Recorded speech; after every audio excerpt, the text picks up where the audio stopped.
And since we've mentioned the central and peripheral nervous systems, why not take a look at this piece? Here we can see clearly that the brain and spinal cord constitute the central nervous system, the area enveloped by meninges, and for example myelinated by oligodendrocytes, and that from it spreads the peripheral nervous system. Now, this distinction is important because pretty much the diseases that involve each one are quite different. Of note to us here, for example, that we haven't already seen in the brain models are the plexi.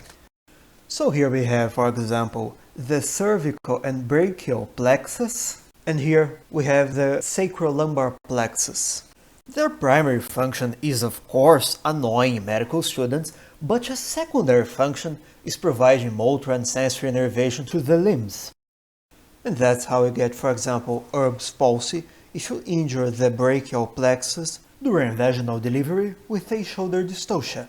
And to wrap up our discussion about both the central nervous system and the peripheral nervous system, and white matter versus gray matter, a cluster of neuronal cell bodies is called a nucleus in the central nervous system, but a ganglion in the peripheral nervous system.